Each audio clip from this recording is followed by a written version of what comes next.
Hey everyone, how y'all doing?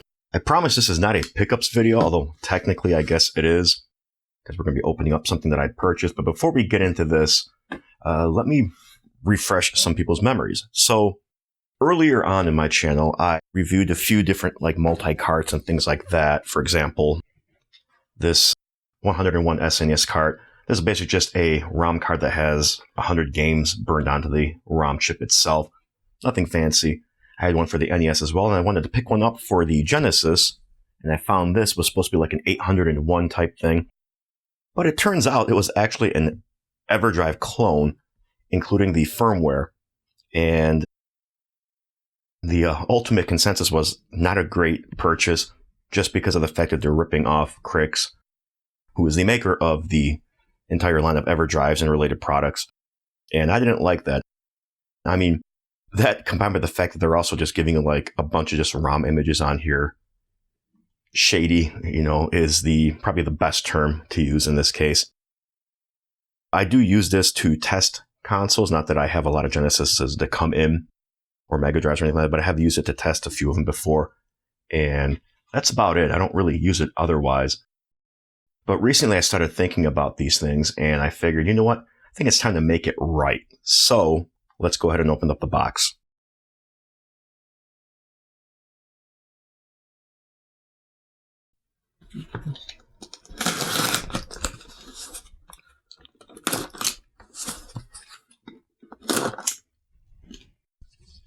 Let's make sure there's nothing personally identifiable in here. There wasn't. And it was packaged decently enough. And what I picked up is an official Mega Everdrive. This is the X3. It's the lowest end version. I believe there's an X5 and an X7. And I believe they just add additional features, to differentiate them. But here's the features. The FPGA, RAM it's got, game support, CD BIOS loader, that's pretty cool. Games you need cheats. And this one is fast loading too. Okay. Of course, your system requirements. That's kind of funny. I do like the fact that they're using a shell like this. The original, well, they're probably not original, but original style Genesis game shells, not the newer cardboard box that Sega started using later in the Genesis and Mega Drive Live. Let's go ahead and open up and see what this thing comes with. No manual, just the Everdrive itself. No SD card, of course, because what would be the point? Although you can purchase SD cards. Now, I did pick this up in this red shell because I like the color red.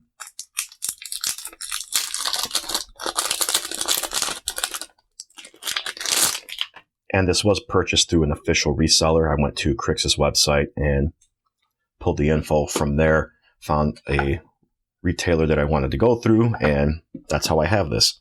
Now, because of the fact it doesn't have an SD card or instructions or anything, I'm assuming we're going to have to go to their website and figure out how to format the SD card appropriately and copy some games on there. So I'm going to switch to my computer. Hopefully I can do some screen capturing, and we'll go from there.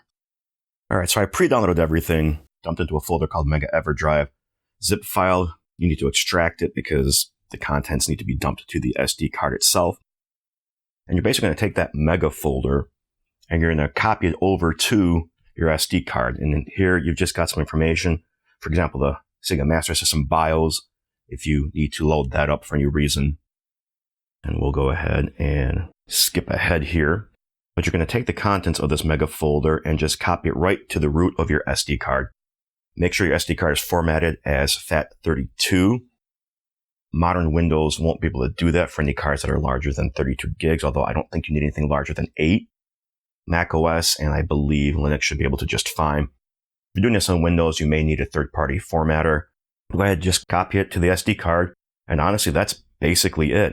Take the SD card, put it back into the cartridge, and you're ready to go.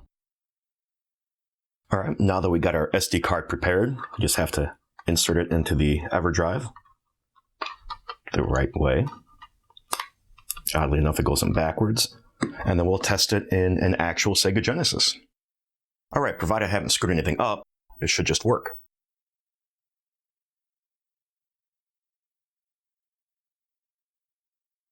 And there we go. So of course the Mega folder just has the firmware and as well as other information here. We don't have to worry about that. But there's the games I copied over. One PAL game. I don't think I have any Japanese games on here. Yep. No hacks. 240p test suite. No translations. No CD BIOS. Homebrew. This is a Wily Wars style remake of Mega Man 4 for the Genesis. And if we go in here, got the two games there. I want to play Mega Man 2 for the Master System. It was a port of the NES game with the music kind of, doing its best because the Master System sound was not as good as the NES's in some cases. In other cases, people prefer it, so.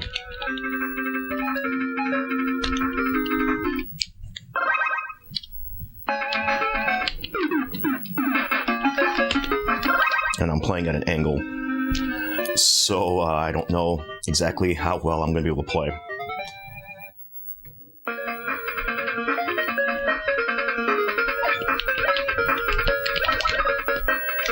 So B is B, and C represents the A button. And it looks like it doesn't have everything implemented. And I'm also only at 4 bars of health. That's interesting. Might be a bad copy of the ROM, because it's missing a lot of sprites and everything.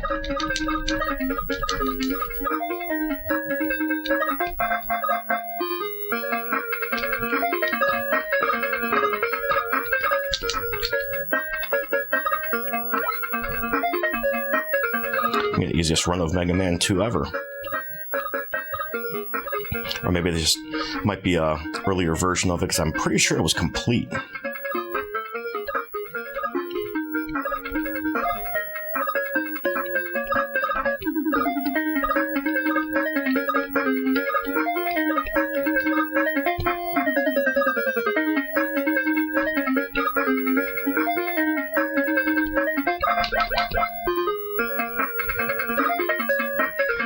Gates aren't working. This might just be a bad version of the ROM, or an unfinished one.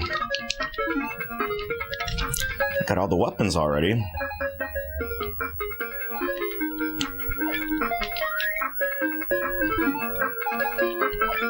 Interesting.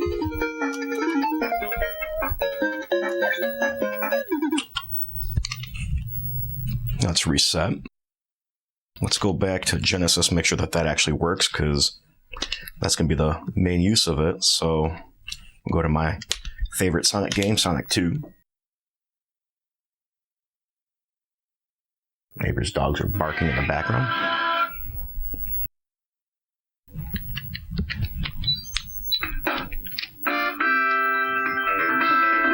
And as you can see, it loads games just fine.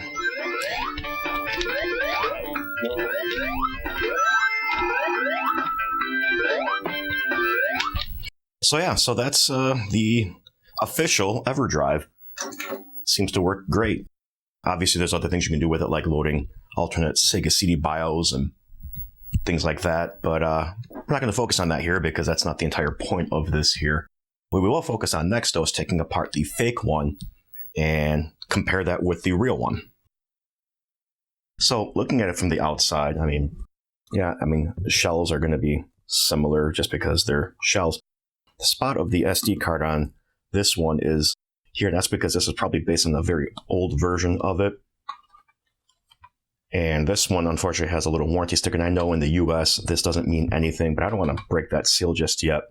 So I'm going to see if there's any images online of the PCB, and I believe Crix usually posts them on the official website, so you can compare them, make sure you don't have a knockoff. So superimpose that on screen when I open this one up here so we can compare.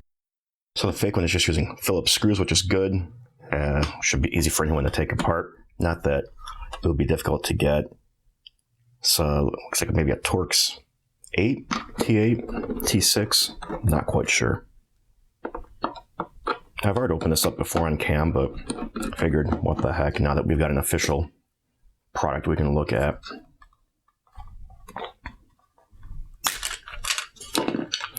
And this is the overall PCB here.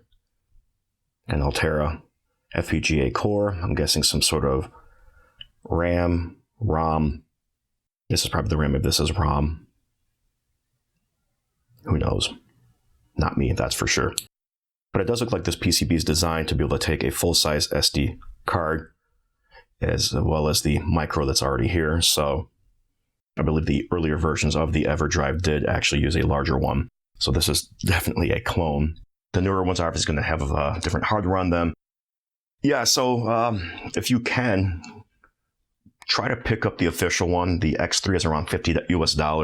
I know that might seem like a lot, especially since I was able to get the fake one for like 20, I think. And I'm not going to sit there and criticize your financial situation or maybe even access to you might not be able to get these, and your only choice is to get the knockoff one. So, but yeah, I mean, we can sit there and pretend that this is just reverse engineered, and that's fine. That is perfectly fine to do.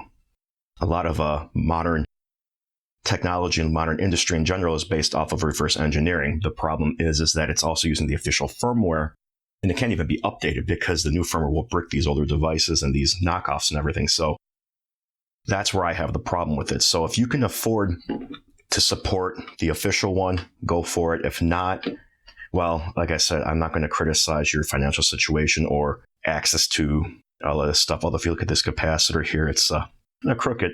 So this was definitely assembled by hand, more than likely. Not a big deal. I mean, it's still connected to the pads properly and probably no better or worse than I could do myself. So that's my take on an official Everdrive versus the clone. Sure, it's not a one-to-one take because this is an X3 and that's based off of the V2, supposedly. Also, FYI, I am re-recording this ending because during editing, I realized I didn't like the original one. So if the environment looks a little different or lighting or anything like that, that's why. So yeah, again, if you can afford to buy an official one, please do so. Support Crix. Lots of time and effort and everything went into engineering, not just the physical hardware, but the firmware as well, because it's their knowledge and everything that went into making this, whereas this was just basically a copy. Now, again, if we give them the benefit of the doubt that they reverse engineered, okay, so be it. I'm not an engineer. I can't tell.